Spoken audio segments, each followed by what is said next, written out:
Estamos en comunicación, recién hablamos con la Bruja Verón, hablando un poco de historia, de esta cuestión del homenaje al campeonato mundial que ganó Estudiantes. Y digo, para relacionarlo de alguna manera, para sentirme un poco Silvio Soldán, que ataba todas las cosas, para hablar de historia, y no tanto, sino de presente también, estamos en comunicación con Felipe Piña. Hola Felipe, ¿cómo estás? Gracias por atendernos, Claudio Delgado te habla. ¿Qué tal? ¿Cómo estás? Bien, ¿vos? Bien, por suerte. Che, ¿te despertamos? ¿Te jodimos o andás desde temprano laburando? No, tranquilo, desde temprano. Ah, mira, ¿los sábados también? Y hoy es un día de atender teléfonos porque, viste, 17 de octubre, Claro. mucha gente, así que... Estás un poco atareado. Bueno, nosotros tocaremos el tema así medio de costalete, pero nos interesa mucho la cuestión esta del espectáculo que vas a estar presentando acá en nuestra ciudad el próximo jueves. Sí, la verdad que, bueno, muy lindo lo hicimos acá en el Conex con Darío, con un querido amigo, Uh-huh. y la idea es, de alguna manera, entrecruzar la historia con filosofía y con un tema que es la identidad, ¿no? Hablando de la identidad Ajá. como un tema problemático, en el mejor sentido de la palabra, o sea, problematizarlo, analizarlo desde el punto de vista histórico, desde el punto de vista filosófico, con un recorrido que va desde la conquista hasta más o menos la dictadura, qué significa para nosotros la identidad y qué entidad tiene la identidad, ¿no? Y desde la historia, ¿tenemos una identidad los argentinos?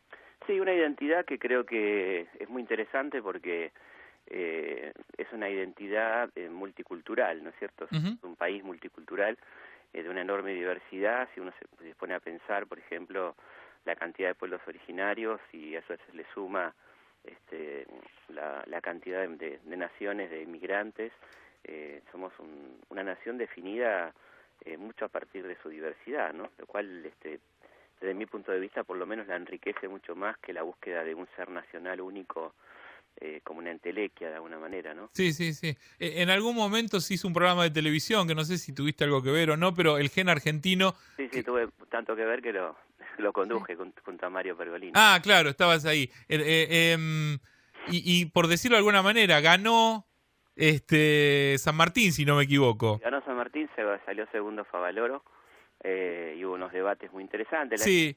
No era una competencia, sino era por ahí poder debatir historia y que la gente participara, y se dio algo muy interesante que era la gente, la familia discutiendo en su casa, ¿no? Sí, tal cual. Bueno, iba a decir, yo de alguna manera creo que, y lo discutí y lo sigo discutiendo, me parece que por ahí Maradona era el verdadero gen argentino, porque digo, si fuera San Martín no hubiéramos pasado las cuestiones que hemos pasado, ¿verdad? Sí, tenemos una mezcla, ¿no? Una mezcla. Ahí el gen ahí más bien operaba como modelo, ¿no? Claro. A quien tomamos como modelo, pero lamentablemente sí, no es que tenemos No. genética, lamentablemente.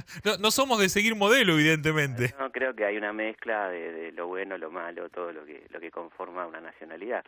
Y también la posibilidad de discutir esto, de qué necesidad tenemos de tener una identidad Claro. única, ¿no? ¿Para qué nos sirve tener una identidad única? Sino más bien reconocer las múltiples fuentes y las múltiples variedades que tiene nuestra cultura, que es muy polifacética, ¿no?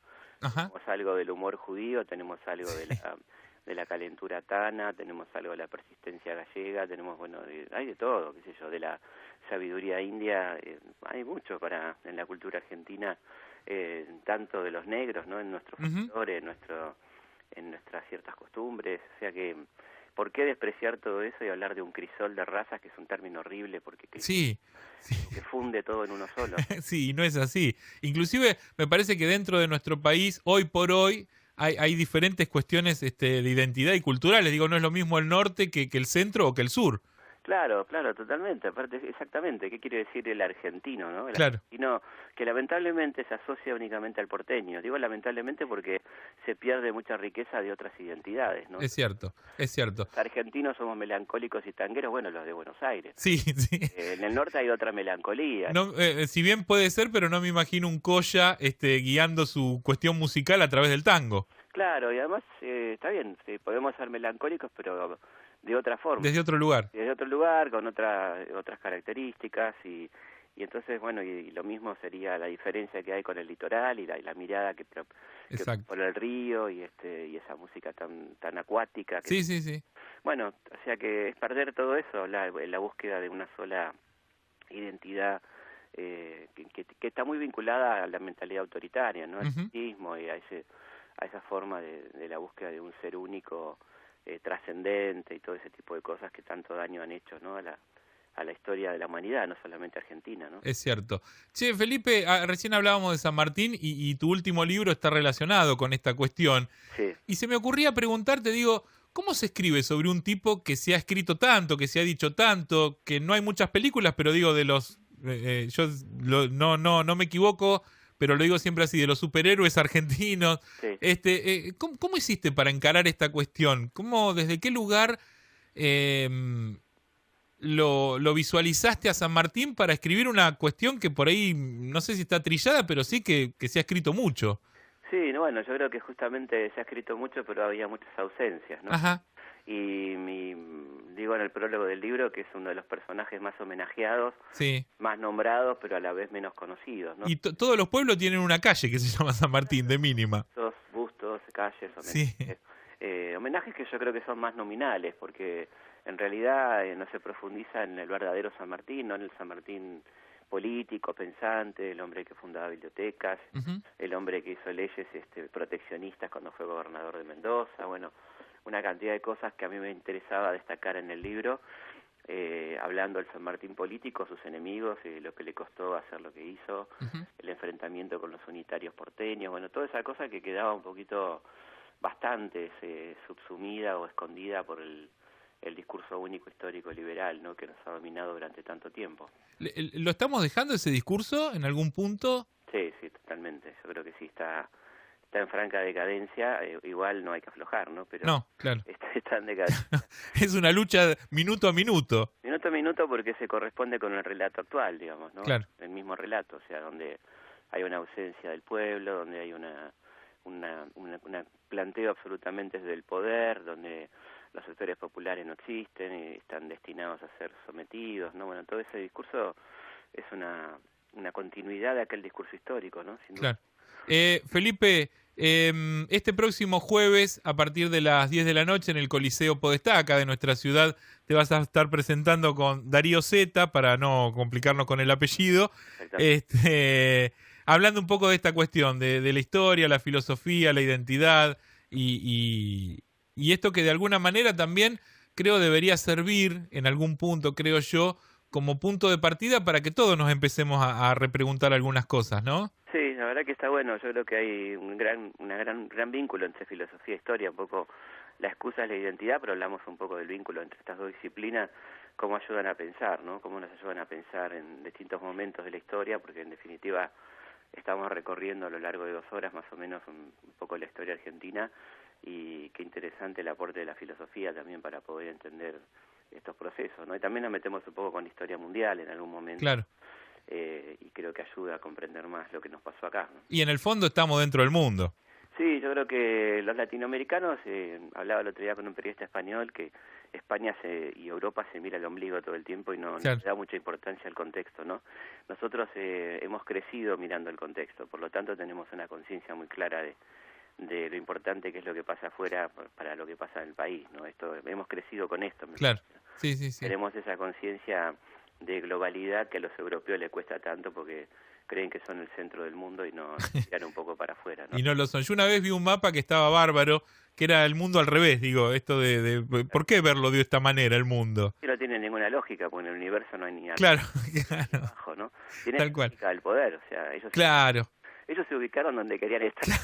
Y a partir de ahí, que los que rayen se acomoden como puedan. Sí, aparte hubo mapas muy célebres, hubo un estudio de las Naciones Unidas, de la UNESCO, ¿no? Sí, Donde estaba sobredimensionado el tamaño de Europa. claro. Si vos comparabas con el real tamaño que tiene Europa, por ejemplo África, No lo África sabía. que es 3 veces Europa, aparecía de un tamaño similar a Europa, ¿no?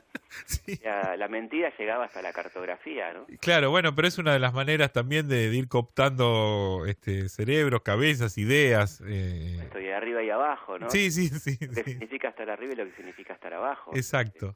Esto es muy clarito en la cartografía, los de arriba los que mandan, los que abajo los que ven. Sí, es verdad, mira, nunca lo había. Pero ese mapa siempre me llamó la atención. Digo, el mundo al vez y no estaba tan mal, porque como decía, el universo no tiene arriba, abajo, derecha, izquierda. No, yo creo que estaría bueno que empecemos en América Latina a a poner en los manuales el mundo al revés. Claro, como para empezar a entender. Sí, con toda lógica, porque no tiene ningún sentido seguir usando un mapa que fue impuesto, digamos, por la voluntad del norte, ¿no?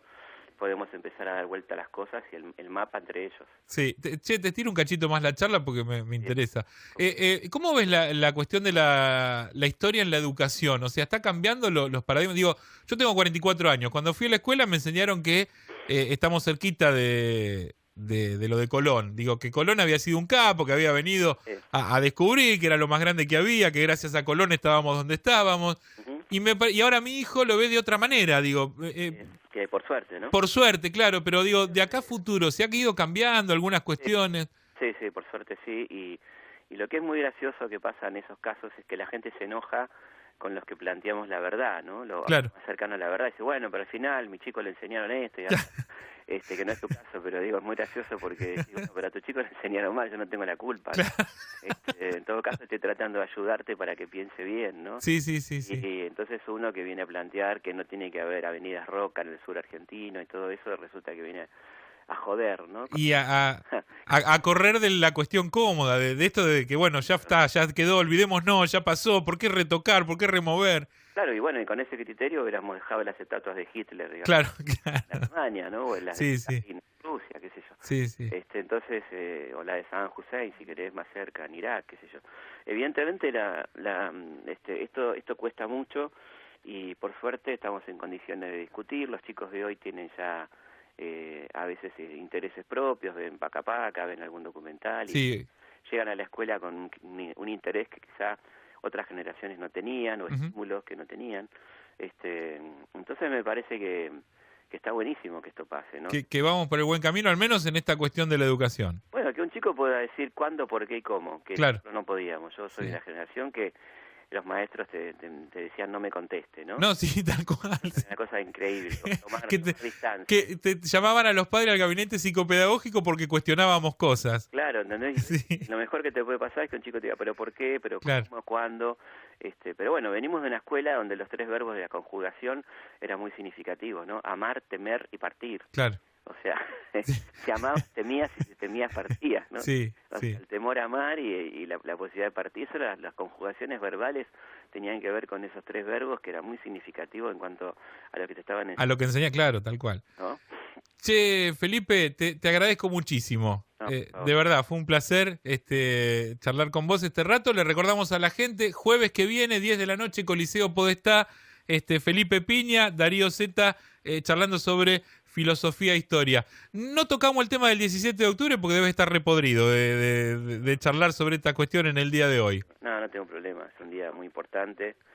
La verdad que vale la pena recordarlo y que cambió la historia sin duda, ¿no? Un día que implica el ingreso de un sector muy importante de los trabajadores a la política, que estaban totalmente marginados, ¿no? Acá estamos cerquita de Berisso, que por ahí fue uno de los de lo poco que sé. Mira, me voy a poner a hablar de historia con Felipe Piña. Mira hasta dónde me da la cara. No hay ningún problema. Ese fue uno de los motores, ¿no? Claro. Que motorizó justamente por ser los gremios peronistas de la carne que motorizaron, digamos, la movilización. Si bien fue una movilización que hubo repercusiones en todo el país y que empezó en Tucumán, el 15, tuvo en Berisso, Ensenada, La Plata, toda esa zona, un lugar fundamental, ¿no? de inicio del movimiento. Bueno, Felipe, te agradezco mucho, de verdad. Muchísimas gracias. Y nos vemos el jueves. Y nos vemos el jueves, dale. Yo voy, golpeo las manos y digo, vengo de parte de Felipe Piña, puedo pasar, porque no sé si quedaban muchas entradas todavía. Adelante, te hacemos un lugarcito. Dale, listo, gracias, Felipe. Escenario, encostadito del escenario. Dale. Viendo, Dale, gracias por estar ahí.